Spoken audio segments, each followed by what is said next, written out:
പിണറായി സർക്കാരിന്റെ ഏറ്റവും വലിയൊരു ഫെയിലിയർ എന്തായിരുന്നു? വർക്ക് ചെയ്തില്ല. ഒരു ഡെവലപ്മെന്റ് വർക്ക് കാണിച്ചു തരാം. ഈ 10 വർഷത്തിൽ കൊണ്ടുവന്ന ഒരു ഡെവലപ്മെന്റ്. ഇപ്പോൾ കൊച്ചി മെട്രോ, കണ്ണൂർ എയർപോർട്ട്, വിഴിഞ്ഞം പോർട്ട്, ഉമ്മൻചാണ്ടി സർക്കാരിന്റെ 3 പദ്ധതികളാണ്. 10 വർഷം കിട്ടിയ പിണറായി വിജയൻ സർക്കാരിന് ഒരു പ്രോജക്റ്റ് നടപ്പിലാക്കാൻ പറ്റും. CM ആരാകണം എന്നുള്ള ഒരു വലിയ വിവാദം നടന്നിരുന്നു. പക്ഷെ ഇപ്പോൾ വിവാദങ്ങൾ വരുന്നതനുസരിച്ച് താഴെ കമന്റുകളിൽ നമ്മൾ നോക്കിയാൽ കാണാം വേണ്ടായിരുന്നു. ഇപ്പൊ CPM-കാർക്ക് അങ്ങനെ പല ആക്ഷേപങ്ങളും കാണും. നമ്മളെല്ലാത്തിനും ഏറ്റുപിടിക്കാൻ പോകും. എല്ലാവരും അവര് പറയുന്ന കാര്യത്തിന് ഏറ്റുപിടിക്കാനാണെങ്കിൽ ഇവിടെ സർക്കാരെ ഉണ്ടാകാൻ പാടില്ല. ജനങ്ങളോടൊപ്പം നിൽക്കുന്നതാണ് കോൺഗ്രസ്. മറ്റുള്ള പ്രസ്ഥാനങ്ങളെ നോക്കിയിട്ടില്ല കോൺഗ്രസിന്റെ നിലപാട് തീരുമാനിക്കും. ജനങ്ങളോടൊപ്പം നിൽക്കുക, ജനങ്ങളുടെ പ്രശ്നങ്ങൾ ഇടപെടുക. പ്രതിപക്ഷത്താണെങ്കിലും ഭരണത്തിലാണെങ്കിലും ഭരണമുണ്ടെങ്കിലും ഭരണമില്ലെങ്കിലും ജനങ്ങളോടൊപ്പം നിൽക്കുക. 10 വർഷമായിട്ട് നമ്മൾ കണ്ടുവരാതിരുന്ന ഒരു അതിഥി എല്ലാ വീടുകളിലും എത്തിക്കഴിഞ്ഞു. Power cut. ഇതിനു മുമ്പ് ലോഡ് ഷെഡിങ് ആയിരുന്നു, പേര് മാറി. ഇതൊക്കെ PR വർക്ക് എന്ന് പറഞ്ഞ ഇതാണ്. 10 വർഷമേ കണ്ടു കേട്ടില്ല. ഇതൊക്കെ ആരെ പറ്റിക്കാൻ പറയുന്നത്? വേറെ പേരിട്ട് വേറെ കാര്യം ചെയ്യുന്നുണ്ട്. എന്തെങ്കിലും ഒരു കാരണത്തിൽ പവർ സേവിങ് നടത്തിയാൻ പറ്റിയിട്ടുണ്ടെങ്കിൽ, അല്ലെങ്കിൽ പവർ കട്ടില്ലായിരുന്നുണ്ടെങ്കിൽ ഉമ്മൻചാണ്ടി സർക്കാർ ഒപ്പിട്ട കരാർ കൊണ്ടാണ്. ആ കരാറിനെ ഇവർ റദ്ദ് ചെയ്തു. ആ റദ്ദ് ചെയ്തതിന്റെ എഫക്റ്റ് ഇപ്പൊ വന്നുകൊണ്ടിരിക്കണേ. ഇവിടെ ഇപ്പം ആ പോർട്ട് വന്നെങ്ങനെയാ? ഈ പോർട്ട് വന്നുകൊണ്ടല്ലേ നാട് മാറാൻ സാധിച്ചത്. പോർട്ട് ഉമ്മൻചാണ്ടി സർക്കാർ തീരുമാനിച്ചില്ലായിരുന്നെങ്കിൽ, അദാനി വന്നില്ലായിരുന്നെങ്കിൽ അത് തമിഴ്നാട്ടിൽ പോയേനെ. ചിലപ്പോൾ ഇന്ത്യക്ക് തന്നെ കിട്ടാൻ വന്നേനെ. തമിഴ്നാട്ടിൽ നിന്ന് ചിലപ്പോൾ നടക്കണമെന്നില്ല. ഇൻ കേസ് മന്ത്രിയാവാൻ ഒരു ചാൻസ് കിട്ടുകയാണെങ്കിൽ, ഹൈപ്പോത്തറ്റിക്കൽ ക്വസ്റ്റ്യൻ ആണ്, അതിന് ഉത്തരവില്ല. 100% ജോലി സാധ്യതയോടെ ഹോട്ടൽ മാനേജ്മെന്റ് ഡിഗ്രി, ഡിപ്ലോമ കോഴ്സുകൾ പഠിക്കുവാൻ കൊച്ചിയിലെ Chavara institute of hotel management തന്നെ ധൈര്യമായി തെരഞ്ഞെടുത്തോളൂ. ഇന്ന് നമ്മുടെ കൂടെ ജോയിൻ ചെയ്തിരിക്കുന്നത് ചാണ്ടി ഉമ്മൻ സാറാണ്. Hi sir, welcome to the show. നമസ്കാരം. അപ്പം സാറിനെ പറ്റി പറയുമ്പോൾ നമുക്ക് ഒരിക്കലും ഉമ്മൻചാണ്ടി സാറിന്റെ കാര്യത്തിൽ നിന്നല്ലാതെ തുടങ്ങാൻ കഴിയില്ല. കാരണം എല്ലാം തുടങ്ങി വെച്ചത് അദ്ദേഹമാണ്. അപ്പോൾ അദ്ദേഹത്തിന്റെ ഓർമ്മകളിലെ ഏതെങ്കിലും ഏറ്റവും മോസ്റ്റ് മെമ്മറബിൾ വൺ പറഞ്ഞാൽ ഏതായിരിക്കും? അദ്ദേഹം ജീവനോടില്ലെങ്കിൽ പോലും അദ്ദേഹത്തിന്റെ ഓർമ്മകൾ ഇന്നും നിലനിൽക്കുന്നു. അതായിരിക്കും ഏറ്റവും മെമ്മറബിളായിട്ട്. ഒരു വ്യക്തിയെ സംബന്ധിച്ച് അദ്ദേഹം മരിച്ചിട്ടും അദ്ദേഹത്തിൻ്റെ ഒരു പ്രചോദനം, അദ്ദേഹത്തിൻ്റെ ഒരു ഫയർ ഇന്നും നമ്മുടെയൊക്കെ ഉള്ളിലുണ്ടെന്നുള്ള ഏറ്റവും കാര്യം. അപ്പനായിട്ടുള്ള ഏത് കാര്യത്തിലായിരുന്നു? രാഷ്ട്രീയ നയങ്ങളിൽ ഏതെങ്കിലും ഒരു കാര്യത്തിൽ ഇങ്ങനെ ഒരു വ്യത്യാസം തോന്നിയിട്ടുണ്ടോ? അല്ല, വ്യത്യാസം തോന്നിയാൽ യോജിക്കാൻ പറ്റാതിരുന്ന ഒരു രാഷ്ട്രീയ നയം ഏതായിരുന്നു? അല്ല, രാഷ്ട്രീയ നയം യോജിക്കാൻ പറ്റാതിരിക്കുന്ന ചില കാര്യങ്ങൾ കാണും. പക്ഷെ ഇന്ന് തിരിഞ്ഞു നോക്കുമ്പോൾ അതെല്ലാം അതേമാതിരി ശരിയെന്ന് ഞാൻ കരുതും. തിരിച്ചറിവിന്റെ കാര്യം. അതെ അതെ. മാത്രമല്ല അദ്ദേഹം ചിലരെ മുന്നോട്ട് കൊണ്ടുവന്ന് ഇന്ന് അദ്ദേഹത്തിന് മാത്രമേ അത് സാധിക്കുന്നുള്ളൂ. അപ്പം അവരുമായിട്ട് അഭിപ്രായ വ്യത്യാസം ഉണ്ടെങ്കിൽ പോലും അവരെ ചേർത്ത് പിടിക്കാനേ അത് ശ്രമിക്കത്തുള്ളൂ. അപ്പം അത് ചിലപ്പോൾ എല്ലാവർക്കും നമുക്ക് യോജിക്കണമെന്നില്ലല്ലോ. അപ്പം കോൺഗ്രസ് മന്ത്രിസഭയെല്ലാം വരുന്നതിന് മുൻപ് CM ആരാകണം എന്നുള്ള ഒരു വലിയ വിവാദം നടന്നിരുന്നു. ശരിക്കും പറഞ്ഞു കഴിഞ്ഞാൽ അത് കിട്ടിയൊരു ജയത്തെ ആസ്വദിക്കുക എന്നതിലപ്പുറം അതൊരു കലഹമായി പോയി എന്നെപ്പോഴെങ്കിലും തോന്നി? അതൊക്കെ കഴിഞ്ഞു. ഞങ്ങൾ മുന്നോട്ട് വെള്ളം ഒഴുകി കഴിഞ്ഞു. പുതിയ മുഖ്യമന്ത്രി വന്ന് നമ്മൾ പ്രവർത്തിച്ച് മുന്നോട്ട് പോവുക. അതൊന്നും ഇനി ചർച്ച ചെയ്യേണ്ട കാര്യമില്ലല്ലോ. പക്ഷെ ഇപ്പോൾ വിവാദങ്ങൾ വരുന്നതനുസരിച്ച് താഴെ കമന്റുകളിൽ നമ്മൾ നോക്കിയാൽ കാണാം വേണ്ടായിരുന്നു, നുണേഷൻ, അങ്ങനെയുള്ള പല കമന്റുകൾ നമ്മൾ വായിക്കുന്നുണ്ട്. അതിപ്പോൾ CPM-കാർക്ക് അങ്ങനെ പല ആക്ഷേപങ്ങളും കാണും. നമ്മളെല്ലാത്തിനും ഏറ്റുപിടിക്കാൻ പോവാം. എല്ലാവരും അവര് പറയുന്ന കാര്യത്തിന് ഏറ്റുപിടിക്കാനാണെങ്കിൽ ഇവിടെ സർക്കാരെ ഉണ്ടാകാൻ പാടില്ലല്ലോ. ഇപ്പോഴത്തെ കാലഘട്ടം എടുത്ത് നോക്കുകയാണെങ്കിൽ വെള്ളപ്പൊക്കത്തിന്റെ മഴയുടെ കാലഘട്ടമാണ്. അപ്പോൾ അതിനകത്തൊരു റിയൽ ഹീറോ ആയിട്ട് ജനങ്ങളുടെ ഇടയിലേക്ക് ഇറങ്ങിച്ചെന്ന് ജനങ്ങളെ രക്ഷിക്കുക എന്ന് പറയുന്നത് ഒരു ചെറിയ കാര്യമല്ല. കാരണം സ്വന്തം ജീവൻ റിസ്ക് ചെയ്തിട്ടാണ് പോകുന്നത്. കാരണം സ്നേക്സ്, മറ്റ് ഇഴജന്തുക്കൾ, കാര്യങ്ങളെല്ലാം ഉണ്ട്. അങ്ങനെ എന്തെങ്കിലും സംഭവങ്ങൾ ഉണ്ടായോ? ഒത്തിരി എന്താ പറയുക, ഇഴജന്തുക്കളുണ്ടായിരുന്നു അതിനകത്ത്. പക്ഷെ നമുക്കൊരു പേടി തോന്നിയിട്ടില്ല. ഞാൻ ഇതിനു മുമ്പ് ഇറങ്ങിയിട്ടുണ്ട്. ഇതിനു മുമ്പ് തന്നെ വെള്ളത്തിൽ ഞാൻ പലതവണ പോയിട്ടുള്ളതാണ്. ഇവിടെ ഒരു റെസ്ക്യൂ മിഷൻ കഴിഞ്ഞ വർഷം ഇതേ സമയത്ത് മീനെടുത്ത് ഒരാൾ കാണാതായപ്പോൾ ടീം എമർജൻസി എന്ന് പറഞ്ഞ ടീം വന്നിരുന്നു. അവരോടൊപ്പം ഞാൻ ഈ ഒരു സറൗണ്ടിങ് ഒരു 5 കിലോമീറ്റർ അവരോടൊപ്പം യാത്ര ചെയ്തിരുന്നു. എന്നെ സംബന്ധിച്ച് അതൊരു പുതുമയല്ല. നമ്മൾ ചെറിയ ഇത് കാണുമ്പോൾ ഒരു അറപ്പുണ്ടെങ്കിൽ പോലും നമ്മൾ അധികം എൻകൗണ്ടർ ഉണ്ടായില്ല. പക്ഷെ ഞങ്ങളുടെ മുന്നൂടെയും സൈഡിലൂടെ ഒക്കെ പറയുന്നുണ്ടായിരുന്നു. പക്ഷെ അങ്ങനൊരു പേടിക്കേണ്ട കാര്യമില്ല. നമ്മുടേതായ ഡ്യൂട്ടി ചെയ്യുമ്പോൾ ഒന്നും നമ്മളെ ബാധിക്കത്തില്ല എന്നാണ് എൻ്റെ വിശ്വാസം. അത് തന്നെയാണ് എനിക്ക് ആ സമയത്ത് തോന്നുന്നത്. ഇപ്പോൾ കൂട്ടിക്കൽ പോയി നോക്കും. കൂട്ടിക്കൽ എനിക്ക് തോന്നുന്നു കുറച്ച് നാൾ മുമ്പ് വെള്ളപ്പൊക്ക ദുരന്തത്തിൽ അവിടെ ഒലിച്ചു പോയല്ലോ. അപ്പോൾ അവിടെ പോയി ഞാൻ അവിടുത്തെ റൂം ക്ലീനിങ് ഉൾപ്പെടെ ഞാൻ പങ്കെടുത്തിരുന്നു. MLA അല്ലായിരുന്നു ആ സമയത്ത്. ഞാൻ അങ്ങനെയാണ് എപ്പോഴും ചെയ്തുകൊണ്ടിരുന്നത്. ഇപ്പോഴും അങ്ങനെ പക്ഷെ MLA ആ ഒരു പദവി കിട്ടിയതിനു ശേഷവും അങ്ങനെ തന്നെ മുന്നേറാൻ കിട്ടുന്ന ഒരു പ്രചോദനം എവിടെ നിന്നാണ് കിട്ടുന്നത്? വലിയ വ്യത്യാസമൊന്നുമില്ലല്ലോ. നമ്മളെല്ലാം സർവീസ്. MLA എന്ന് പറഞ്ഞാലും സെർവൻ്റ് ആണ്, ജനങ്ങളുടെ പബ്ലിക് സെർവൻ്റ്. ഓ വെരി ഗുഡ്. അപ്പം അത് ജോലി ചെയ്യുക എന്നുള്ള എല്ലാവരും ഉത്തരവാദിത്തമാണ്. അവർ എല്ലാ MLA-മാരും ചെയ്യുന്നതാണ്. എല്ലാ MLA-മാരും സെർവൻറ്റ്. ഇപ്പം ഇടതുപക്ഷവും എല്ലാ MLA-മാരും പബ്ലിക് സെർവൻസ് ആയിട്ട് തന്നെയാണ് നിലകൊള്ളുന്നത് എന്ന് വിശ്വസിക്കുന്നുണ്ടോ? പിന്നെ എല്ലാവരും തന്നെ, എല്ലാവരും അവരവരുടെ രീതിയിൽ. ഇപ്പം ഞാൻ ചെയ്ത സ്റ്റൈൽ തന്നെ എല്ലാവരും ചെയ്യണമെന്നുള്ളൂ. ഓരോരുത്തർക്കും ഓരോ സ്റ്റൈലുണ്ട്. 140 പബ്ലിക് സർവൻസ് ഉണ്ട്. 140 പേരും അവരുടെ രീതിയിൽ ജനത്തിന് സർവീസ് കൊടുക്കുകയാണ്. അതിനെ നമ്മൾ കുറച്ച് കാണുന്നത് ശരിയല്ല എന്നാണ് എൻ്റെ അഭിപ്രായം.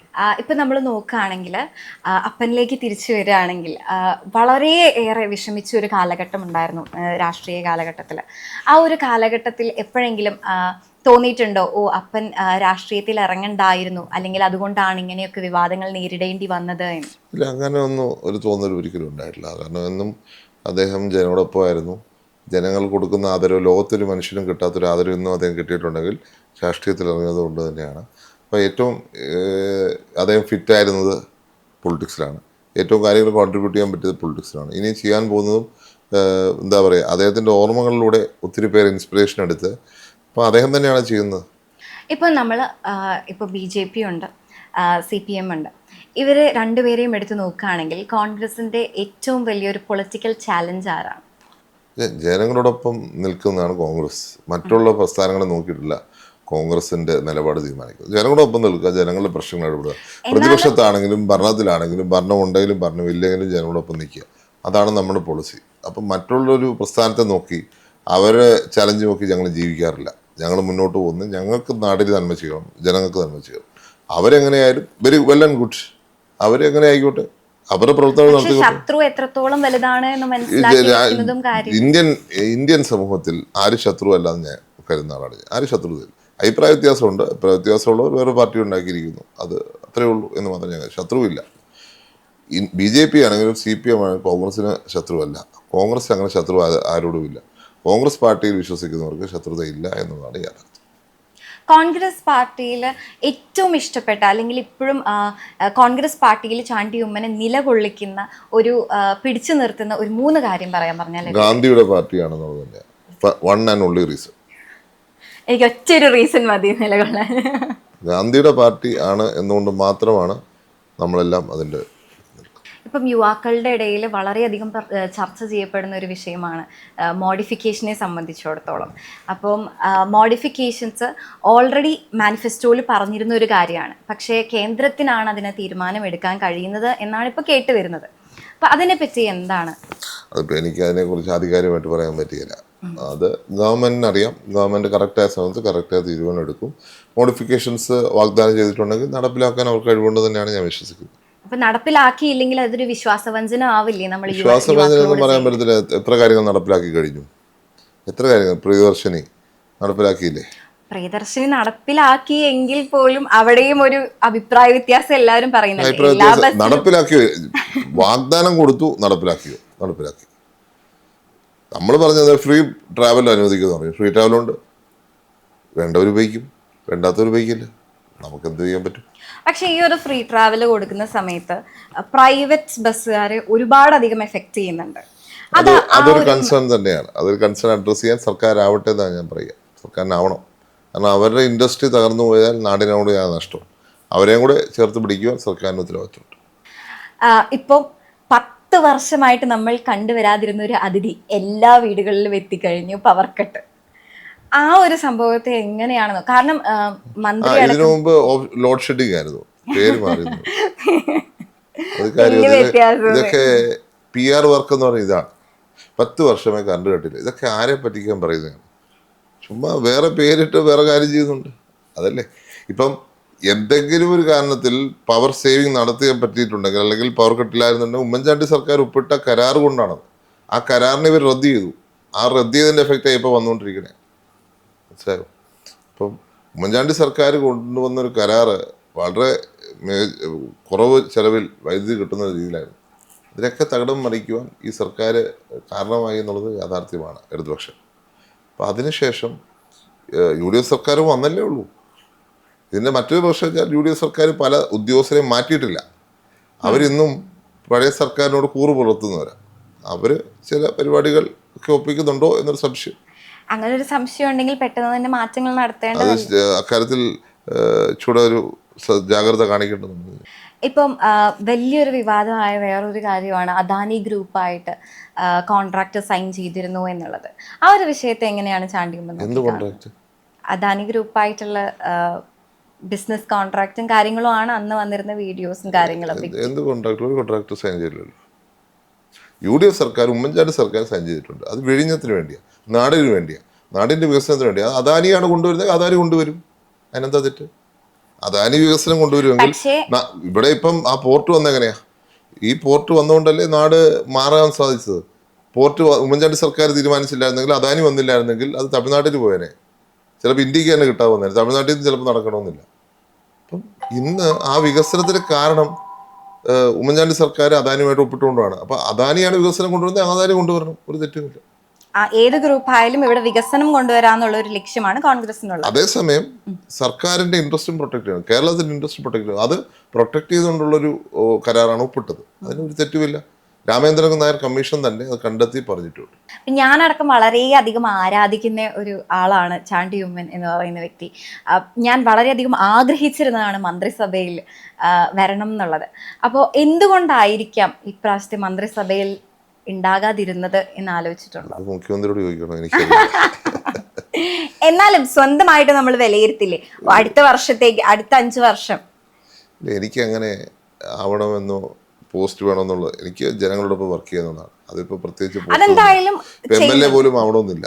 ഞാൻ എൻ്റെ 20 വർഷക്കാലത്തിനുള്ളിൽ, എന്താ പറയുക, 23 വർഷക്കാലത്തിനുള്ളിൽ ഞാൻ പ്രവർത്തിച്ചത് MLA ആവാനോ മന്ത്രിയാവാനോ എൻ്റെ പ്രവർത്തനം നടത്തിക്കൊണ്ടുപോയി എന്നുള്ളത്. അതിന് ഇന്നും എനിക്ക് പോസ്റ്റ് വേണമെന്നില്ല. അപ്പം എനിക്കതിനെക്കുറിച്ച് പറയാൻ ഞാൻ ആളല്ല.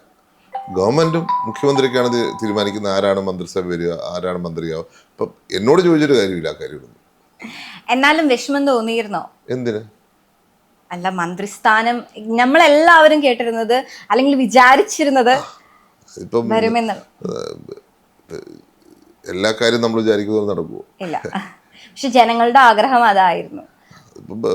ജനങ്ങളുടെ ആഗ്രഹം എപ്പോഴും എല്ലാം നടക്കണമെന്നില്ല. ഇൻ കേസ് മന്ത്രിയാവാൻ ഒരു ചാൻസ് കിട്ടുകയാണെങ്കിൽ, ഹൈപ്പോത്തറ്റിക്കൽ ക്വസ്റ്റ്യൻ ആണ്, അതിന് ഉത്തരവില്ല. എന്നാലും ഹൈപ്പോത്തറ്റിക്കൽ ആയിട്ടുള്ള ചോദ്യങ്ങൾക്ക് മറുപടി ഉണ്ടാവേണ്ടതില്ല. ഇത്രയും ജനങ്ങളെ സേവിക്കുന്ന ഒരാൾ നാളെ മന്ത്രി ആവില്ലെന്ന് പറഞ്ഞാൽ അതൊരു ഹൈപ്പോത്തറ്റിക്കൽ അല്ല, എന്തായാലും നടക്കാൻ സാധ്യതയുള്ള ഒരു കാര്യം. സാധ്യത വരുമ്പോ, വെള്ളം വരുമ്പോ പാലം അന്വേഷിക്കുന്നു.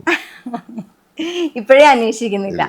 വളരെ പേഴ്സണൽ ആയിട്ടുള്ള ഒരു ക്വസ്റ്റ്യൻ ചോദിക്കണം എനിക്ക് ഭയങ്കര ആഗ്രഹമുണ്ട്. എല്ലാവരും ചോദിച്ച് മടുപ്പിച്ചൊരു ചോദ്യമാണ്. എന്താണ് മനസ്സിലായിട്ടുണ്ടോ? കല്യാണത്തെ സംബന്ധിച്ചാണ്. എന്തുകൊണ്ടാണ് ചാണ്ടി ഉമ്മൻ ഇങ്ങനെ കല്യാണം കഴിക്കാതെ നിൽക്കുന്നത്? എല്ലാരും കല്യാണം കഴിക്കണമെന്നുണ്ടോ? അങ്ങനെ നിർബന്ധമില്ല. എല്ലായിടത്തും ചോദ്യം ചോദിക്കുന്നുണ്ട്. ഈ രാഷ്ട്രീയത്തിൽ തന്നെ എത്രയോ പേര് കല്യാണം കഴിക്കാത്തവരുണ്ട്. പക്ഷെ ചാണ്ടി ഉമ്മൻ എല്ലാവരും ശ്രദ്ധിക്കപ്പെടുന്ന ഒരു വ്യക്തി ആയതുകൊണ്ടാണ് നമ്മൾ എല്ലാവരും ഈ ക്വസ്റ്റ്യൻ ചോദിക്കുന്നത്. അത് കുഴപ്പമില്ല. ചാണ്ടി ഉമ്മനെ പോലെ ഇങ്ങനെ ഒരു ചുറുചുറുക്കുള്ള ഒരു മനുഷ്യൻ ഇങ്ങനെ കല്യാണം കഴിക്കാതെ നിൽക്കുമ്പോ എല്ലാവരും ചോദിച്ചു. സമയമാകുമ്പോൾ ഞാൻ പറഞ്ഞോളാം. കോൺഗ്രസിന്റെ ഏറ്റവും വലിയ സ്ട്രെങ്ത്തും ഏറ്റവും വലിയ വീക്ക്നെസ്സും എന്താണെന്ന് ചോദിച്ചാൽ എന്തായിരിക്കും? ജനകീയതയാവാം. രണ്ടും, സ്ട്രെങ്ത്തും വീക്ക്നെസ്സും ജനകീയത. സ്ട്രെങ്ത് ജനകീയ പാർട്ടി ആയതുകൊണ്ട് ജനങ്ങളാൽ സ്നേഹിക്കപ്പെടുന്നുണ്ട്. പക്ഷെ ജനകീയ പാർട്ടി ആകുമ്പോൾ ഒരു കേഡർ സിസ്റ്റം ഇല്ലാതെ വരുന്നു. അതിനകത്ത് ഒരു ഡിസിപ്ലിൻ്റെ ഒരു ആബ്സെൻസ് വരുന്നു ഇടയ്ക്ക്. അതാണ് ജനകീയത കൊണ്ടല്ലത്, പക്ഷെ അതിനൊരു ഒരു ചെറിയൊരു ഡിസിപ്ലിൻ ഡിഫറൻസ് ഉണ്ട് മറ്റുള്ള പാർട്ടീസുമായിട്ട്. അത് ഇച്ചിരി ഇമ്പ്രൂവ് ആയാൽ കോൺഗ്രസ് പെർഫെക്റ്റ് ആയിരിക്കും എന്നാണ് വിശ്വാസം. ഇപ്പോൾ ഫ്ലഡിൻ്റെ സമയത്ത് തന്നെ നമ്മൾ നോക്കുകയാണെങ്കിൽ എല്ലാ പാർട്ടിക്കാരും അങ്ങോട്ടും ഇങ്ങോട്ടും കുറ്റപ്പെടുത്താണ്. അവരങ്ങനെ ചെയ്തില്ല, അവരിങ്ങനെ ചെയ്തില്ല എന്ന് പറഞ്ഞിട്ട്. ഈ ഒരു സമയത്ത് ഞാൻ പേഴ്സണലി ആലോചിച്ചൊരു കാര്യമാണ്, അങ്ങോട്ടും ഇങ്ങോട്ടും കുറ്റപ്പെടുത്താതെ ഈ ഒരു സമയത്തെങ്കിലും ഒത്തൊരുമിച്ച് നിൽക്കേണ്ടതല്ലേ? അവർക്ക് ഈ കുറ്റപ്പെടുത്തേണ്ട സമയത്ത് അവിടെ പോയി കാര്യങ്ങൾ ചെയ്താൽ പോരെ എന്നൊരു ക്വസ്റ്റ്യൻ ഉണ്ട്. എപ്പോഴെങ്കിലും അങ്ങനെ ചിന്തിച്ചിട്ടുണ്ടോ? അതല്ല, എല്ലാവരും അങ്ങനെ കുറ്റപ്പെടുത്തുമെന്ന് ഞാൻ പറയുന്നില്ല. ചിലർ അവർ അഭിപ്രായങ്ങൾ പറയുന്നുണ്ട്. പക്ഷെ അതുകൊണ്ട് നമുക്ക് മാറ്റർ ചെയ്യുന്നില്ല. നമ്മുടെ ഡ്യൂട്ടി നമ്മൾ ചെയ്യുക എന്നുള്ളതാണ്. കാര്യങ്ങൾ ആൾക്കാർ തെറ്റിദ്ധരിച്ചായിരിക്കാം പറയുന്നത്, ശരിയായി ധരിച്ചായിരിക്കും പറയുന്നത്. ചിലപ്പോൾ അവർക്ക് അജണ്ട കാണും പറയാനുള്ളത്. പക്ഷെ അതൊന്നും നമ്മൾ ബോധർ ചെയ്യേണ്ട, നമ്മുടെ ഡ്യൂട്ടിയായിട്ട് പോകാൻ സർക്കാരിൻ്റെ ഡ്യൂട്ടിയായിട്ട് മുന്നോട്ട് പോയിട്ടുണ്ട്. പിണറായി സർക്കാരിന്റെ ഏറ്റവും വലിയൊരു ഫെയിലിയർ എന്തായിരുന്നു? വർക്ക് ചെയ്തില്ല. അത് ജനങ്ങളുടെ ഇടയിലുള്ളൊരു ഒരു ഡെവലപ്മെൻറ്റ് വർക്ക് കാണിച്ചു തരാം ഈ 10 വർഷത്തിൽ കൊണ്ടുവന്ന ഒരു ഡെവലപ്മെൻറ്റ് വർക്ക്. ഇപ്പോൾ കൊച്ചി മെട്രോ, കണ്ണൂർ എയർപോർട്ട്, വിഴിഞ്ഞം പോർട്ട് ഉമ്മൻചാണ്ടി സർക്കാരിൻ്റെ 3 പദ്ധതികളാണ്. 10 വർഷം കിട്ടിയ പിണറായി വിജയൻ സർക്കാരിന് ഒരു പ്രോജക്റ്റ് നടപ്പിലാക്കാൻ പറ്റും? അതേ ചോദ്യം. BJP ഏതെങ്കിലും ഒരു കാലത്ത് കേരളത്തിൽ അധികാരത്തിൽ വരുമെന്ന് വിശ്വസിക്കുന്നുണ്ടോ? ഇപ്പോൾ രാഷ്ട്രീയ പാർട്ടികൾ അവരുടെ ശ്രമങ്ങൾ തുടരും. എല്ലാ പാർട്ടിക്കും അവരുടേതായ പോസിറ്റീവ്സും ഉണ്ട്, നെഗറ്റീവ്സും ഉണ്ട്. അപ്പം BJPയുടെ ശ്രമം BJP തുടരുന്നു. BJPയുടെ പ്രതീക്ഷയിലാണ് BJP ഒരു റൂം തന്നെ മുഖ്യമന്ത്രിക്ക് വേണ്ടി മാറ്റി വെച്ചിരിക്കുന്നത്. അപ്പം അവരുടെ പ്രതീക്ഷയാണ്, അവർ പ്രതീക്ഷയാണല്ലോ നമ്മളെ നയിക്കുന്നത്. പ്രതീക്ഷയാണല്ലോ നയിക്കുന്നത്. അപ്പം അവരുടെ പ്രതീക്ഷയായിട്ട് മുന്നോട്ട് പോകുന്നു. ആ പ്രതീക്ഷ യാഥാർത്ഥ്യമാവുമെന്ന് ഞങ്ങൾ കരുതുന്നില്ല. ഈ ഒരു വെള്ളപ്പൊക്കത്തിന്റെ സമയത്ത് തന്നെ നമ്മുടെ CM ഒരുപാട് വിവാദങ്ങളിൽ ഏർപ്പെട്ടിട്ടുണ്ടായിരുന്നു. എന്ത് വിവാദം? അവിടെ കോഴിക്കോട് ഒരു ഇനോഗ്രേഷന് പോയി. അതിൻ്റെ തൊട്ടപ്പുറത്ത് തന്നെ 2 പിഞ്ചു കുഞ്ഞുങ്ങൾ വെള്ളത്തിൽ പെട്ട് മരിച്ചിട്ടുണ്ടായിരുന്നു. അവരെ ഒന്ന് പോയി സന്ദർശിക്കാൻ പോലുമുള്ള മനസ്സ് CM കാണിച്ചില്ല എന്നുള്ളതായിരുന്നു ആ വിവാദം. എനിക്കതിനെക്കുറിച്ച് അറിവില്ല. എൻ്റെ അഭിപ്രായത്തിൽ അങ്ങനെ ഒരു CM അങ്ങനെ പോകാത്ത ആളല്ല. എല്ലായിടത്തും അദ്ദേഹം പോകുന്നുണ്ട്. അതൊരു തെറ്റിദ്ധാരണയായിരിക്കാം. കാരണം അദ്ദേഹം ഇപ്പോൾ ഉദ്ഘാടനത്തിന് വിളിച്ചാൽ പോകാതിരിക്കാൻ പറ്റുമോ? അദ്ദേഹം ഏറ്റവും ഉദ്ഘാടനമാണെങ്കിൽ പോകാതിരിക്കാൻ പറ്റുമോ? ഉദ്ഘാടനത്തിന് പോയതിനല്ല പ്രശ്നം. അവിടെ തൊട്ടടുത്ത് 2 പിഞ്ചു കുട്ടികൾ മരിച്ചുപോയി, അവരെ പോയി സന്ദർശിച്ചില്ല എന്നുള്ളതാണ് വിവാദമായത്. കാരണം ഓൾറെഡി കോഴിക്കോടുള്ള ഒരു വ്യക്തിയാണ്, അധികം ഡിസ്റ്റൻസ് ഇല്ലല്ലോ. അത് അദ്ദേഹത്തിനോട് ചോദിക്കേണ്ടി വരും എന്തായിരിക്കും കാരണം. അദ്ദേഹം എനിക്ക് അതിനെക്കുറിച്ച്. പക്ഷേ വെള്ളപ്പൊക്കത്തിന്റെ ഇടയിലും ഇത്രയും സമയം കണ്ടെത്തി ജനങ്ങളിൽ ഇത്രയും വലിയൊരു ഇമ്പാക്റ്റ് ഉണ്ടാക്കുന്ന ഒരു വ്യക്തി എന്ന രീതിയിൽ ആ ഒരു പ്രവൃത്തി നല്ലതായിരുന്നു എന്നാണ് ഞാൻ. ഇല്ല, എനിക്ക് അതിനെക്കുറിച്ച് അറിയില്ല. അറിയാത്ത കാര്യം ഞാൻ അങ്ങനെ കമൻറ്റ് ചെയ്യും. അതെ, എന്തെങ്കിലും പേഴ്സണൽ കാരണമായിരിക്കും. അതെ, ഇപ്പം നിങ്ങൾ പറയുന്ന പോലെ ആയിരിക്കത്തില്ല ഫാക്ട്സ്. CMനല്ലേ അതിൻ്റെ ഫാക്ട്സ് അറിയത്തുള്ളൂ. CMൻ്റെതായ കാരണങ്ങൾ കാണാം അതിന്. അപ്പം നമ്മൾ അസ്യൂം ചെയ്യുമോ, അദ്ദേഹത്തിനോട് ചോദിക്കാതെ അഭിപ്രായം ഞാൻ അദ്ദേഹത്തിന് വേണ്ടി പറയുന്നത് എങ്ങനെയാണ്? അപ്പം അത് അദ്ദേഹത്തിനോട് തന്നെ ചോദിക്കേണ്ടി വരും എന്താണ് കാരണം എന്നുള്ളത്. അത് അറിഞ്ഞുകൊണ്ട് ഒരിക്കലും അങ്ങനെ വരുമെന്ന് തോന്നില്ല. അദ്ദേഹത്തിന് എന്തെങ്കിലും അർജൻസിയോ, കാരണം ഞാൻ പറയുന്ന ഒരു മുഖ്യമന്ത്രിയിൽ ഒത്തിരിയേറെ കാര്യങ്ങൾ ചെയ്യേണ്ട ഒരാളാണ്. അദ്ദേഹത്തിന് ഒത്തിരിയേറെ കാര്യങ്ങൾ ചെയ്യേണ്ടി വരും. സ്വാഭാവികമായിട്ട് എല്ലാ കാര്യങ്ങളും ചെയ്യാനും പറ്റത്തില്ല. അപ്പോൾ അങ്ങനെ കാര്യങ്ങൾ നമ്മൾ മനസ്സിലാക്കണം. CM എന്ന് പറഞ്ഞാൽ സർവ്വവ്യാപിയായിട്ടുള്ള വ്യക്തിയല്ല. ഇപ്പം എല്ലാവരും CM എത്ര സ്ഥലത്ത് ഓടിയെത്തും? ഒരു മുഖ്യമന്ത്രിയിൽ അദ്ദേഹത്തിന് എത്ര സ്ഥലത്ത് ഓടിയെത്താൻ പറ്റും? അതിന് പരിമിതിയില്ല. ഇപ്പം ചാണ്ടിയുമ്മൻ്റെ ചെറുപ്പകാലത്തേക്ക് പോവുകയാണെങ്കിൽ നമുക്ക് എപ്പോഴും മറക്കാൻ പറ്റാത്ത ഒരു ഫ്രണ്ട് ഉണ്ടാവും. നമ്മളുടെ കൂടെ എല്ലാ പോക്കിർത്തരത്തിനും കൂടെ ഉണ്ടായിരുന്ന ഒരു ഫ്രണ്ട്. അതാരായിരുന്നു? നവീൻ എന്ന് പറഞ്ഞ ഫ്രണ്ട് ഉണ്ടായിരുന്നു. പിന്നെ ക്രിസ് ഉണ്ടായിരുന്നു. കാർത്തിക് എൻ്റെ ലയോഡ സ്കൂളിലെ ഫ്രണ്ടായിരുന്നു. അവൻ ഞങ്ങൾ രണ്ടുപേരും ഒരുമിച്ച് ഒരേ ബസ്സിലാണ് വന്നുകൊണ്ടിരുന്നത്. അപ്പം പുള്ളി ചെറിയൊരു വെറുതെയായ ഞങ്ങളിങ്ങനെ ഒരു 7th വരെ ഒരുമിച്ചുണ്ടായിരുന്നു. പിന്നെ അതാണ് അതിനുശേഷം നവീനും ക്രിസ് എന്ന് പറഞ്ഞ 2 ഫ്രണ്ട്സ്. അങ്ങനെ 3 ഫ്രണ്ട്സ്. അവരായിട്ട് ഇപ്പോഴും കോൺടാക്ട് ചെയ്യുന്നുണ്ടോ? കഴിഞ്ഞ ദിവസം ഞങ്ങൾ കാർത്തിക്കുമായിട്ട് കുറച്ച് നാളായി. നവീനും ക്രിസിനും കഴിഞ്ഞ ദിവസം കണ്ടായിരുന്നു. ഏതെങ്കിലും ടീച്ചേഴ്സിന്റെ കയ്യിൽ നിന്ന് ചീത്തയൊക്കെ കിട്ടിയിട്ടുണ്ടോ ഹോംവർക്ക് ഒക്കെ ചെയ്യാത്തതിന്? ധാരാളം. എന്തായിരുന്നു, ഏത് സബ്ജക്റ്റ് ആയിരുന്നു പ്രശ്നം? മാത്സ് ഒരു പ്രശ്നമായിരുന്നു. കെമിസ്ട്രിയിലും ഇതുണ്ടായിരുന്നു. എനിക്ക് തോന്നുന്നു ഒരു ബയോളജി, കെമിസ്ട്രി, മാത്സ് എപ്പോഴും ക്ലാസ്സിൽ നിന്ന് പുറത്താക്കിയിട്ടുണ്ടോ? വളരെ ചുരുക്കം, പക്ഷെ എന്നാലും പുറത്താക്കിയിട്ടുണ്ട് കാണും. എനിക്കത് കൃത്യമായി ഓർമ്മയില്ല. ബാക്ക് ബെഞ്ചർ ആയിരുന്നു? ബാക്കിലായിരിക്കുക. അല്ലെങ്കിൽ back benchers make the best leaders എന്നാണ്. എനിക്ക് ബാക്കിൽ ഇരിക്കാനായിരുന്നു ഇഷ്ടം. പഠിക്കാത്തതുകൊണ്ടല്ല, എനിക്ക് ബാക്കിൽ ഇരിക്കാൻ ഇഷ്ടമുള്ളതുകൊണ്ടാണ്. ഇപ്പോഴാണ് എനിക്ക് ബാക്കിൽ ഇരിക്കാൻ ഇഷ്ടം. അതെന്തുകൊണ്ടായിരുന്നു? അത് നോട്ടീസ് ഇങ്ങോട്ട് വരുന്നില്ല. ഉറങ്ങാറുണ്ടോ ക്ലാസ്സിൽ? ഉറക്കം ചിലപ്പോ മാത്രം, വലിയ സുഖമില്ലാത്തപ്പോ. അല്ലാത്തപ്പോ അമ്മ ചീത്ത പറഞ്ഞിട്ടുണ്ടോ എന്തെങ്കിലും കുരുത്തക്കേട് കാണിച്ചിട്ട്? അമ്മ വഴക്ക് പറയുമല്ലോ സ്വാഭാവികമായിട്ട്. അപ്പ നോക്കുന്നില്ല, പിന്നെ അമ്മയാണല്ലോ നോക്കണ്ടേ. അമ്മ എന്തിനായിരുന്നു ഏറ്റവും കൂടുതൽ ചീത്ത പറഞ്ഞത്? പഠിക്കാനാണ്. വേറെ വികൃതികളൊന്നും കാണിക്കാത്ത ഒരു നല്ല കുട്ടിയായിരുന്നു. പഠിക്കാനുള്ളൊരു പഠിക്കുക എന്ന് വെച്ചാൽ കൊച്ചിലെ ആകുമ്പോൾ ക്ലാസ്സിൽ പോവാ പഠിക്കുക എന്നൊക്കെ ഉള്ളതല്ല ഇതൊക്കെയുള്ളൂ. എന്നാലും ചെളിയിൽ പോയി കളിച്ചു അങ്ങനെയൊന്നും കേട്ടിട്ടില്ല. ടി വി കാണുന്ന കുറയ്ക്കുക, ടി വി കാണുന്നത്. പക്ഷേ കൊച്ചിലെ നമുക്ക് കേബിൾ ടി വി സമ്മർ വെക്കേഷനേ ഉള്ളൂ. അപ്പോൾ അത് കഴിഞ്ഞാൽ ഇത് കട്ട് ചെയ്യുമല്ലോ, പണ്ടത്തെ സിസ്റ്റം ആയിരുന്നു. ഇപ്പോഴല്ലേ ഫുൾ ടൈം നമുക്ക് അൺലിമിറ്റഡ് ടി വി ഉള്ളത്. അന്ന് എനിക്ക് തോന്നുന്നു ഈ സമ്മർ കഴിയുമ്പോൾ ഇത് കട്ട് ചെയ്യുമായിരുന്നു പഠിക്കാൻ വേണ്ടിയിട്ട്. ഞാൻ പഠിച്ചില്ല.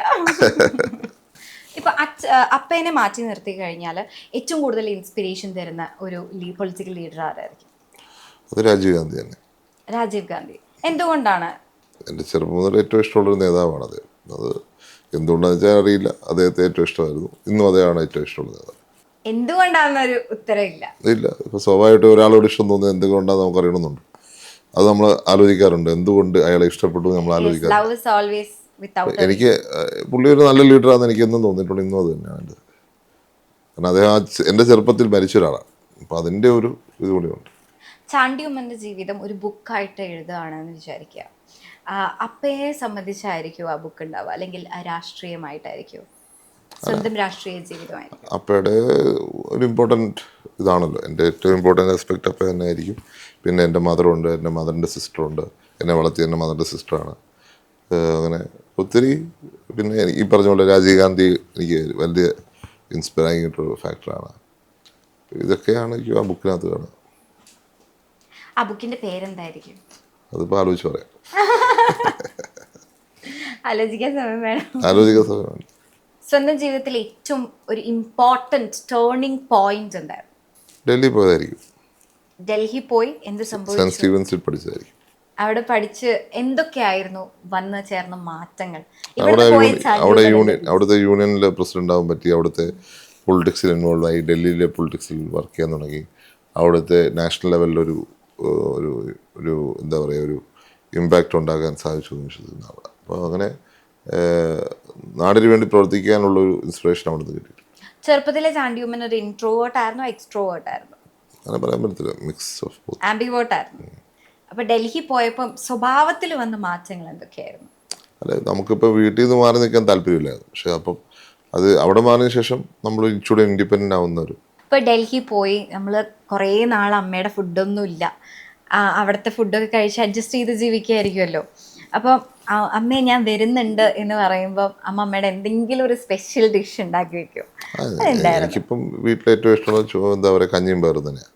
രാത്രി കഞ്ഞിയും പയറും ഇപ്പോഴാണെങ്കിൽ ഞാൻ പ്രിഫർ ചെയ്യുന്നതാണ്. ഇവിടെ അല്ലെങ്കിൽ ചോറും കറികളും എനിക്ക് പ്രിഫറൻസ് ഉണ്ട്. അപ്പം എന്തായാലും കുഴപ്പമില്ല. ചാണ്ടി ഉമ്മൻ കുക്ക് ചെയ്യുന്ന ഒരു വ്യക്തിയാണോ? ഇടയ്ക്ക് കുക്ക് ചെയ്യും. എന്താ കുക്ക് ചെയ്യാറ്? ഗീ റൈസ്. ആരെങ്കിലും കഴിക്കാറുണ്ടോ? ഞാൻ കഴിക്കാറുണ്ട്. വേറെ ആരും കഴിക്കണം. അമ്മയ്ക്ക് കൊടുക്കാറുണ്ടോ? പിന്നെ വേറെ ആർക്കും കൊടുക്കാറില്ല. ഞാൻ ഒറ്റയ്ക്കുള്ളപ്പോഴേ കഴിക്കുള്ളൂ. ഞാൻ ഒറ്റയ്ക്കുള്ളപ്പോഴാണ് ഉണ്ടാക്കാറുള്ളത്. ഗീ റൈസും ചിക്കൻ കറിയുടെ സീക്രട്ട് റെസിപ്പി. ചിക്കൻ കറി ഒന്നും പറയത്തില്ല, ഗീ റൈസ് മാത്രമേ. ഗീ റൈസ് എങ്ങനെയാണ്? ഗീ റൈസ് റൈസ് ഇടുക, ഗീ ഇടുക. കറിയൊന്നും വേണ്ടേ? എനിക്കറി വേണ്ട, സവാള ഉണ്ടാവുക, അത്രേ ഉള്ളൂ. സവാള വെറുതെ അരിഞ്ഞു വെക്കുക? അല്ലല്ല, ഫ്രൈ ചെയ്തിട്ട് ഇതിനകത്ത് ഇടുക. ഇത്ര മതി? കറി വേണ്ട? ഒരു സാലഡ്. കറി എനിക്ക് അച്ചാർ മതി, സാലഡൊന്നും ഞാൻ ഉണ്ടാക്കുകയില്ല. അച്ചാറും ഗീ റൈസും ഉണ്ടെങ്കിൽ എനിക്ക് ഹാപ്പിയാണ്. അത് ഞാൻ ഒറ്റയ്ക്ക് 2060 പോയപ്പോൾ ഞാൻ ഉണ്ടാക്കിയിട്ടുണ്ട്. ആ ഒരു 10 ദിവസം ഞാൻ ഒറ്റയ്ക്ക് ഇത് തന്നെയായിരുന്നു കഴിക്കും. ഇത് തന്നെ കഴിച്ചോ? മടുക്കില്ലേ? നേരത്തെ നമ്മൾ പറഞ്ഞിരുന്നു വെള്ളപ്പൊക്കത്തിന്റെ സമയത്ത് നമ്മൾ ഒരുപാട് ആൾക്കാരെ രക്ഷിച്ചു. എങ്കിൽ പോലും നമ്മളത് ഒരു പോസിറ്റീവ് വിചാരിച്ചിട്ടാണ് ചെയ്തിരുന്നെങ്കിൽ പോലും പല ആൾക്കാരും അതൊരു തമാശ രൂപേണ ഒരു ട്രോളാക്കി മാറ്റി. അതിനെ എങ്ങനെ വിലയിരുത്തുന്നു? അല്ല, അതേ ഫുൾ ഇൻഫർമേഷൻ അവർക്കില്ല. ഇപ്പം അവരോട് എനിക്കൊരു എന്താ പറയുക, ഒരു സിമ്പതി മാത്രമേ ഉള്ളൂ. കാരണം അവർക്ക് ഫുൾ ഇൻഫർമേഷൻ ഇല്ലാത്തതുകൊണ്ട് അപ്പം നമുക്കൊരു കാര്യം മൊത്തം അറിയത്തില്ല, നമ്മളങ്ങനെ പ്രതികരിക്കും. അതേപോലെ പ്രതികരിക്കുന്നവരാണ്. കാരണം ഞാൻ പോകുന്നത് ആൾക്കാരെ രക്ഷിക്കാൻ പോകുന്നതാണ്. കാരണം പലരും വീട്ടിൽ നിന്ന് ഇറങ്ങുന്നില്ല. വീട്ടിൽ നിന്ന് ഇറങ്ങാതിരുന്നാൽ വെള്ളം കൂടുന്നതനുസരിച്ച് അവർക്ക് ബുദ്ധിമുട്ടാണ്. കാരണം ഒന്നാം നില മുങ്ങിയിട്ട് പോലും ചിലർ ഇറങ്ങുന്നില്ല. അങ്ങനെയുള്ളവരെ ഇറക്കാനായിട്ട് പോവുകയാണ്. ഇപ്പോൾ ഒരു വീട്ടിൽ ചെന്നപ്പം 6 പേരുണ്ട്. 6 പേർക്ക് ഡിഞ്ചി കയറി കഴിഞ്ഞാൽ ഞങ്ങൾ 8 പേരോ 10 പേരോ ആ ഡിഞ്ചിന് അങ്ങോട്ട് പോയത്. തിരിച്ചെല്ലാവർക്കും വരാൻ വേണ്ടി സ്ഥലമില്ലാത്തപ്പം ഞാൻ എനിക്ക് നീന്തൽ അറിയാൻ ഞാൻ കടലിലടക്കം ഞാൻ ഇറങ്ങുന്ന ആളാണ്. അപ്പം ഞാൻ നീന്തി പോകുന്നു. ഞാൻ ചെറുപ്പം തൊട്ട് നീന്തൽ പഠിച്ചിട്ടുള്ള, അപ്പം ഞാൻ നീന്തി പോകുന്നു, അവർ പോകുന്നു. അതിനകത്ത് ഇപ്പം എന്താ കളിയാക്കാനുണ്ട് എന്ന് എനിക്കറിയില്ല. അത് അവർക്ക് ഫുൾ ഇൻഫർമേഷൻ ഇല്ല. ഇപ്പം അവരിങ്ങനെയുള്ള അവരാ വീഡിയോ ഫുള്ള് കണ്ടിട്ടുമില്ല. അവരാ വീഡിയോ ഫുള്ള് കണ്ടാൽ അത് പറയില്ല. കാരണം ഞാൻ അവിടെ ആ വീഡിയോയ്ക്ക് അവസാനം പറയുന്നുണ്ട്, വരാതിരിക്കരുത്, വിളിച്ചാൽ വരണം, അല്ലെങ്കിൽ ഇതേപോലെ വരും എന്ന് ഞാൻ പറയുന്നുണ്ട്. അപ്പൊ സ്വാഭാവികമായിട്ട് 6 പേര് അടങ്ങുന്ന ഒരു ഫാമിലിയെ റെസ്ക്യൂ ചെയ്തുകൊണ്ട് വരുമ്പോൾ ആ ഡിഞ്ചിക്കകത്ത് ഫയർഫോഴ്സ് അടക്കമുള്ളവർ ഉണ്ട്. എനിക്ക് നീന്തി പോകാനാണ് ഇഷ്ടം, കാരണം വേറെ സ്ഥലമില്ല, അപ്പൊ ഒത്തിരി പേര് ഇറങ്ങണം. അപ്പൊ ഫയർഫോഴ്സുകാർ ഇറങ്ങണ്ട ഞാൻ തീരുമാനിച്ചു, ഞാൻ ഈ നീന്തി പോകുന്നു. അതിനകത്ത് ഇപ്പം കളിയാക്കാൻ എന്തെങ്കിലും ഉണ്ടെന്ന് എനിക്ക് തോന്നുന്നില്ല. അവർക്ക് കാര്യം മനസ്സിലാകത്തുണ്ട്. അതെനിക്ക് അതുകൊണ്ട് സിമ്പതിയുള്ളൂ അവരോട്.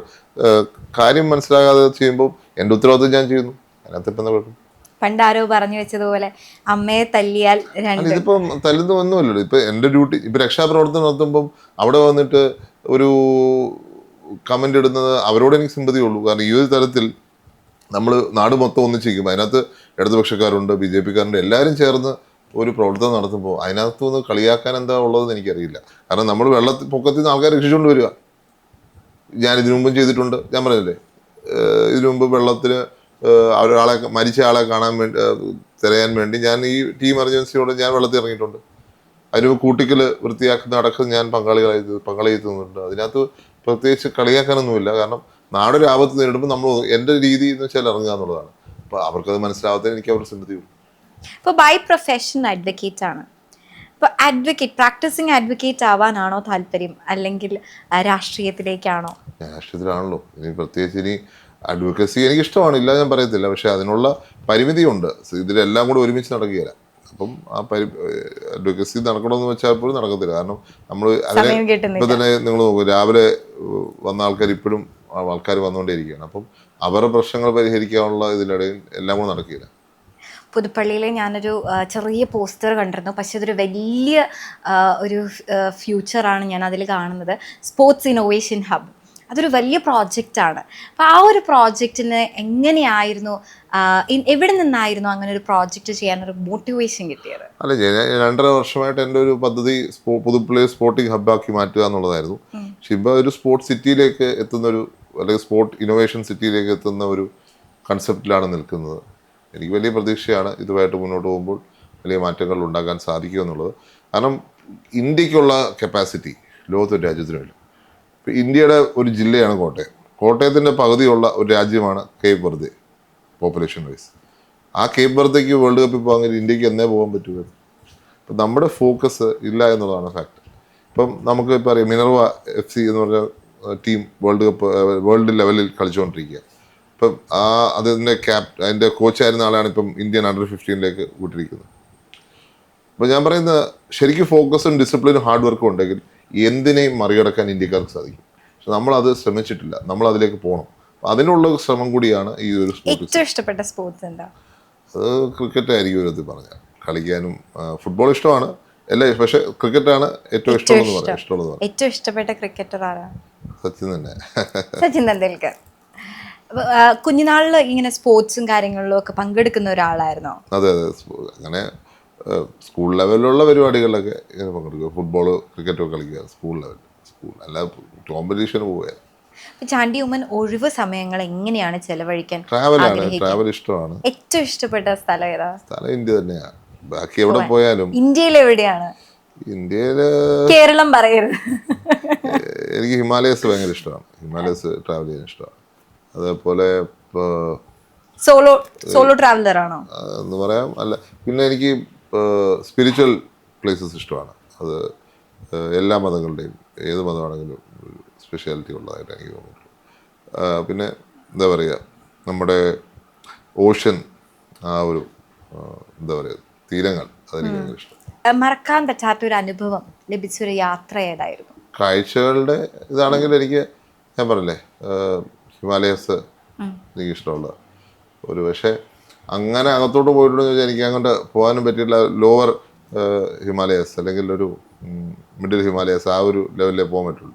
ഈ എവറസ്റ്റിൻ്റെ ഒരു പോകണമെന്നുണ്ട്, അല്ലെങ്കിൽ മൗണ്ട് കൈലാഷ് പോകണമെന്നുണ്ട്. അതൊക്കെ നോക്കാം, ഭാവിയിൽ സാധിക്കട്ടെ. ഇപ്പം വിന്നിങ് ഇലക്ഷൻ ആയിരുന്നോ ഏറ്റവും ഒരു ടാസ്ക് പിടിച്ച പരിപാടി, അല്ലെങ്കിൽ വീട്ടിൽ ഒരു കാര്യത്തിൽ വിജയം നേടുന്നതാണോ, ബാധിച്ച് ജയിക്കുന്നതാണോ? അത് ഇതൊരു ചോദ്യം വരാത്ത ചോദ്യം. ഏതായിരുന്നു എല്ലാവരും ടാസ്കാ. അമ്മയോട് വാദിക്കാറുണ്ടോ? സംസാരിക്കാറുണ്ട്. ഏത് കാര്യത്തിനായിരുന്നു അമ്മയുടെ അടുത്ത് ഏറ്റവും കൂടുതൽ വാദിച്ചത്? ഇപ്പൊ എല്ലാ കാര്യങ്ങളും ഉണ്ടല്ലോ, എല്ലാ കാര്യങ്ങളും ഡിസ്കസ് ചെയ്തിട്ടല്ലേ തീരുമാനിക്കുന്നത്. അപ്പം സ്വാഭാവികമായിട്ടും വാദങ്ങൾ വരാതിരിക്കത്തില്ല. അമ്മയായിട്ട് ഭയങ്കരമായിട്ട് തല്ലിട്ടൊരു ദിവസം ഓർമ്മയുണ്ടോ? അത് ഇടയ്ക്കിടയ്ക്കുണ്ട്. കാരണം അമ്മയല്ലേ ഞങ്ങളെ നോക്കുന്നത്, അമ്മയായിരുന്നല്ലോ ഞങ്ങൾ നോക്കിവിട്ടത്. കാരണം അപ്പയ്ക്ക് ഇത് ഗസ്റ്റ് അപ്പിയറൻസ് മാത്രമേ ഉള്ളൂ. ഞാൻ എപ്പോഴും കേൾക്കാറുള്ള ഒരു കാര്യമാണ്, ഒരു ആണിൻ്റെ വിജയത്തിൻ്റെ പിന്നിൽ ആ ഒരു പെണ്ണുണ്ടാവും എന്ന് പറയുന്നത്. അപ്പോൾ അമ്മ എത്രത്തോളം സ്ട്രോങ് ആണെന്ന് അനുഭവിക്കാൻ ചാണ്ടിയുമ്മന് സാധിച്ചിട്ടുണ്ടോ? തീർച്ചയായിട്ടും. അപ്പയുടെ ഒരു കരുത്ത് എന്ന് പറഞ്ഞാൽ അമ്മ തന്നെയായിരുന്നല്ലോ. അമ്മ തന്നെയാണ്. ഈ പ്രാർത്ഥന വലിയൊരു ശക്തിയാണ്. കാരണം പ്രാർത്ഥനയ്ക്ക് വലിയ ഒരു കരുത്ത് പകരാൻ സാധിക്കും. നമ്മൾ ഏത് പ്രതിസന്ധി അതിജീവിക്കാൻ നമ്മളെ സഹായിക്കുന്നത് ആദർശ ശക്തിയാണ്. അപ്പം പ്രാർത്ഥനയിൽ ആ ശക്തിയുണ്ട്. ആ ശക്തിയിലാണ് അപ്പ ഇത്രയും നാളും അതിനെ അതിജീവിച്ചത്. ആ ഒരു ശക്തി ഇപ്പൊ ചാണ്ടിയുമ്മന് ലഭിക്കുന്നുണ്ട് എന്ന് തോന്നുന്നു. തീർച്ചയായിട്ടും. എന്നെ ചെറുപ്പം തൊട്ട് അമ്മ അങ്ങനെ പ്രാർത്ഥനയിലാണ് വളർത്തിയത്. ഞാനങ്ങനെ പ്രാർത്ഥനയാണ് നമ്മുടെ ബലം എന്ന് വിശ്വസിക്കുന്നതാണ്. ഏതൊരു റിലീജിയനിലായാലും അല്ല, ഇത് റിലിജിയൻ എന്നുള്ളത് ലാംഗ്വേജ് കൾച്ചറൽ ഡിഫറൻസ് മാത്രമാണ്. ഇപ്പം ചിലർ എന്താ പറയുക, സംസ്കൃതത്തിൽ പ്രാർത്ഥിക്കുന്നു, ചിലർ ലാറ്റിനിൽ പ്രാർത്ഥിക്കുന്നു, ചിലർ സിറിയക്ക് പ്രാർത്ഥിക്കുന്നു, ചിലർ അറബിക്ക് പ്രാർത്ഥിക്കുന്നു. പക്ഷെ എല്ലാ പ്രാർത്ഥനയും ചെല്ലുന്ന സ്ഥലം ഒന്നാണെന്ന് ഞാൻ വിശ്വസിക്കുന്നു. There is only one God. Yeah, there's only one God who takes care of every human being on earth. ഇപ്പൊ MLA ആയതിനു ശേഷം ഇനി ചെയ്യാൻ ആഗ്രഹിക്കുന്ന ഈ ഒരു 5 വർഷങ്ങളിൽ ചെയ്യാൻ ആഗ്രഹിക്കുന്ന കാര്യങ്ങൾ എന്തൊക്കെയായിരിക്കും? അടുത്ത ഇലക്ഷനിൽ ജയിക്കാൻ സാധ്യത കിട്ടുന്ന കാര്യങ്ങൾ എന്തായിരിക്കും? ഇലക്ഷൻ ജയിക്കുന്നതിനപ്പുറം നാടിന് മാറ്റം വേണ്ടേ? ഈ സ്പോർട്സ് സിറ്റി എൻ്റെ വലിയൊരു ആഗ്രഹമാണ്. പിന്നെ വെന്നിമല അമ്പലം, ആ അമ്പലത്തിന് ഒരു വലിയൊരു സാധ്യത ഞാൻ കാണുന്നുണ്ട്. സ്പിരിച്വൽ ടൂറിസത്തിൻ്റെ സെൻ്ററായി. അപ്പോൾ അതിലൊരു സാധ്യത. പിന്നെ ഒത്തിരി സാധ്യതകൾ. IT ഹബ്ബ് ഇവിടെ നമ്മൾ ഗവൺമെൻറ് അനുവദിച്ചിട്ടുണ്ട്. അതിനെ ഡെവലപ്പ് ചെയ്യണമെന്നുള്ള ഒരു ആഗ്രഹം. അപ്പോൾ അതൊക്കെ ഇതിൻ്റെ ഭാഗമായിട്ട് നിൽക്കുന്ന കാര്യങ്ങൾ. ഇപ്പോൾ സ്പോർട്സ് ഇന്നോവേഷൻ ഹബിൻ്റെ അനൗൺസ്മെൻറ്റ് നടത്തിയ പോസ്റ്ററിൻ്റെ അടിയിൽ തന്നെ കുറേ കമൻറ്റ്സ് കണ്ടിരുന്നു. അപ്പം നാടിന് വേണ്ട ബേസിക് ആയിട്ടുള്ള റോഡ് അത് ശരിയാക്കിയിരുന്നെങ്കിൽ കുറച്ചുകൂടി നന്നായിരുന്നു. അത് അവർ പറയുന്ന ഒരു തെറ്റുമില്ല. കാരണം കഴിഞ്ഞ 10 വർഷം മണ്ഡലത്തിനോട് അവഗണനയാണ്. അവഗണന ഇപ്പോഴും തുടരുകയാണ്, സംശയമില്ല, ഇപ്പോഴും തുടരുക. ഇപ്പം ചാണ്ടിയുമ്മൻ MLA ആയിരിക്കുമ്പോൾ അത് ശരിയാകുമെന്ന് അവർക്ക് പ്രതീക്ഷ. ഞാൻ പറയുന്നത് ഇപ്പോഴും സർക്കാരിൻ്റെ ഭാഗത്ത്, സർക്കാർ ഉദ്യോഗസ്ഥരുടെ ഭാഗത്ത് അവഗണനയാണ്. ഞാൻ ഇപ്പോൾ സംസാരിച്ചിട്ട് വരുന്നേ ഉള്ളൂ. റോഡ് നന്നാക്കിയില്ലെങ്കിൽ ഞാൻ അടുത്ത സമരവുമായിട്ട് വരികയാണെന്ന് ഞാൻ പറഞ്ഞിരിക്കുകയാണ്. വേറെ വഴിയില്ല. കാരണം ഇവിടെ 2 അതോറിറ്റീസിന് ഇപ്പോൾ ഈ റോഡിന് അവകാശം വന്നിട്ടുണ്ട്. 2 അതോറിറ്റീസ്, ഒന്ന് PWDയും 2 വാട്ടർ അതോറിറ്റിയും. ഇവർ തമ്മിലുള്ള തർക്കം കാരണം റോഡുകൾ ഇങ്ങനെ കിടക്കുകയാണ്. അതങ്ങനെ വിടാൻ പറ്റത്തില്ല. തീർച്ചയായിട്ടും അതിനൊരു മറുപടി ഉണ്ടായേ പറ്റുള്ളൂ. ഇപ്പം ഞാൻ വെണ്ണിമല രാമലക്ഷ്മണ ക്ഷേത്രത്തിൽ പോയിട്ട് വരിക, അങ്ങോട്ടുള്ള റോഡ് കയറാനേ പറ്റുകയില്ല. ഇത് 2 ആഴ്ച മുമ്പ് മീറ്റിംഗ് കൂടി ഞാൻ ഉദ്യോഗസ്ഥരോട് പറഞ്ഞാണ് നടപടി ഉണ്ടാവണം, വാക്കും തന്നെയാണ്. പക്ഷെ ഒരു നടപടി എടുത്തിട്ടില്ല എന്നുള്ളത് യാഥാർത്ഥ്യം നിൽക്കുക. അതുകൊണ്ട് അങ്ങനെ നടപടി എടുക്കാതിരിക്കാൻ പറ്റത്തില്ല. അത് ചിലപ്പോൾ സമരം കൊണ്ടും നേരിടേണ്ടി വരും. ഇപ്പോൾ ഡൽഹിയിലെ കോളേജ് കാലഘട്ടത്തിൽ ഉണ്ടായ ഒരു ബ്യൂട്ടിഫുൾ മെമ്മറി ഏതായിരുന്നു? ഞങ്ങളുടെ കോളേജിൻ്റെ യൂണിയൻ കുറേ കാര്യങ്ങൾ ഇതേപോലെ ചെയ്യാൻ ശ്രമിച്ചു. അതിനകത്ത് കോളേജിൻ്റെ സ്റ്റാഫ് അവർ ഇന്നും ചിലപ്പോൾ എന്നെ അവിടെ റിക്കളക്ട് ചെയ്യും. അപ്പോൾ അവരോട് ഞാൻ ആ സമയത്ത് കാണിച്ച ഒരു കരുതലിൻ്റെ ഭാഗമാണ് ഞാൻ വിശ്വസിക്കുന്നു. ഇന്നും അവർക്ക് നമ്മളോട് സ്നേഹമാണ്. ആ ഒരു കരുതൽ എങ്ങനെയായിരുന്നു പ്രകടിപ്പിച്ചിരുന്നത്? എന്തെങ്കിലും ഒരു കാര്യം ചെയ്തിട്ടായിരിക്കുമല്ലോ. അവർക്ക് ഞങ്ങൾ ഇടയ്ക്ക് ഒരു കൂടിവരവ് നടത്തി. അവർക്ക് വേണ്ട സഹായങ്ങൾ, ഇപ്പം കോളേജിലെ സ്റ്റാഫിനാണെങ്കിൽ ചിലർക്ക് ഈ ഗാർഡ്സ് ആയിട്ടിരിക്കുന്നവർക്ക് ഫാൻ വെച്ച് കൊടുത്തു. അങ്ങനെ അവരുടെയൊക്കെ ജീവിതത്തിൽ എന്തൊക്കെ ചെയ്യാൻ സാധിക്കുമോ, യൂണിയന് ചെയ്യാൻ സാധിക്കുമോ അത് ചെയ്യാൻ ശ്രമിച്ചു. അങ്ങനെയായിരിക്കും. ഇപ്പം നമ്മൾ കണ്ടുവരുന്ന ഒരു കാര്യമാണ് പലതരം റൂമേഴ്സ്, ഗോസിപ്സ്, മിസ്അണ്ടർസ്റ്റാൻഡിങ്സ് എല്ലാം സ്പ്രെഡ് ആവുന്ന ഒരു കാലഘട്ടത്തിലാണ്. അപ്പോൾ ചാണ്ടിയുമ്മനെ പറ്റിയിട്ട് അങ്ങനെ എന്ത് തെറ്റിദ്ധാരണയാണ് ആളുകൾക്കിടയിൽ ഉള്ളത് എന്ന്? ആളുകളുടെ ഇടയിലുള്ള തെറ്റിദ്ധാരണ ഞാനങ്ങനെ പറയും.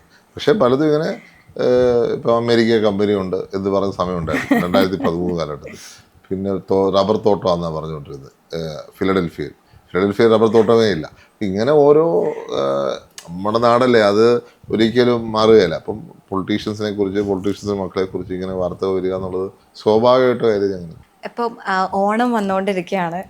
അപ്പോൾ ഓഗസ്റ്റ് 26 ഓണം ആഘോഷിക്കാൻ പോകുമ്പോൾ നമ്മൾ ആഘോഷങ്ങളെല്ലാം വരുമ്പോൾ നമ്മൾ ഉറപ്പായിട്ടും നമ്മുടെ കൂടെ ഇല്ലാത്ത ആൾക്കാരെ മിസ് ചെയ്യും. അങ്ങനെ ഒരു മറക്കാനാവാത്ത ഓണം എപ്പോഴെങ്കിലും ജീവിതത്തിൽ ഉണ്ടായിട്ടുണ്ടോ അദ്ദേഹത്തിൻ്റെ ഒപ്പം? ഇത് 2014 അദ്ദേഹം CM സ്ഥാനം മാറിയതിന് ശേഷം വന്ന ഓണം തൊട്ടാണ് ഞങ്ങളുടെ വീട്ടിലായി ക്യാൻസർ പേഷ്യൻസുമായിട്ടാണ് ഓണം ആഘോഷിക്കുന്നത്. അന്ന് അദ്ദേഹം എല്ലാ കാര്യങ്ങളും ഈ ചിപ്സ് എല്ലാം പുള്ളി കവറിലിട്ട് വെക്കുന്നത് എനിക്കിന്നും മനസ്സിരിക്കുന്നൊരു കാര്യമാണ്. എല്ലാ കാര്യങ്ങളും അദ്ദേഹത്തിന് സമയം അതേ എടുത്ത് പാക്ക് ചെയ്ത് അത് എന്ത് ജോലി ചെയ്യുന്നോ ആ ജോലിയിൽ ഫുള്ളി കമ്മിറ്റഡ് ആയിട്ട് ചെയ്യുക എന്നുള്ളതായിരുന്നു അദ്ദേഹത്തിൻ്റെ സ്റ്റൈൽ. അന്ന് ആ ഓണത്തിന് വേണ്ടി സർവ്വ ഒരുക്കം നടക്കിയ ഞാൻ ജീവിതത്തിൽ ആദ്യമായിട്ട് അദ്ദേഹത്തെ അങ്ങനെ കാണുന്നത്. അപ്പം അതാണ് അദ്ദേഹം നൽകിയ പാഠം. ഏത് ജോലിയാണെങ്കിലും പെർഫെക്റ്റ് ആയിട്ട് ചെയ്യുക.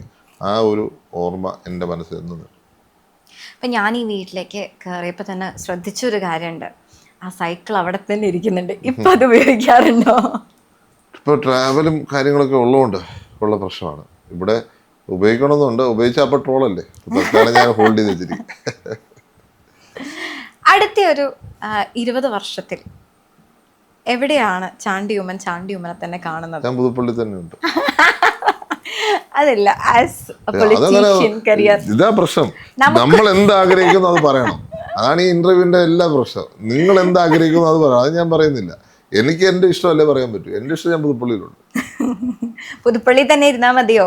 പുതുപ്പള്ളിയിലല്ലാതെ ഒരിടത്തും പോകുന്നില്ല. ഓക്കെ, അപ്പം ഇത്രയും ടൈം നമ്മുടെ ലൈഫ്നെറ്റ് ടിവിനെ സ്നേഹിക്കുന്ന ആളുകൾക്ക് വേണ്ടി സമയം തന്നതിന് ഒരുപാട് thank you and all the best for your future endeavours. Thank you so much. ചിട്ടയായ പാഠ്യപദ്ധതിയിലൂടെ പ്രായോഗിക പരിശീലനത്തിലൂടെ കൊച്ചിയിലെ ചാവറ ഏവിയേഷൻ ഇൻസ്റ്റിറ്റ്യൂട്ടിൽ നിന്നും വിജയം നിങ്ങൾക്ക് ഉറപ്പാക്കാം.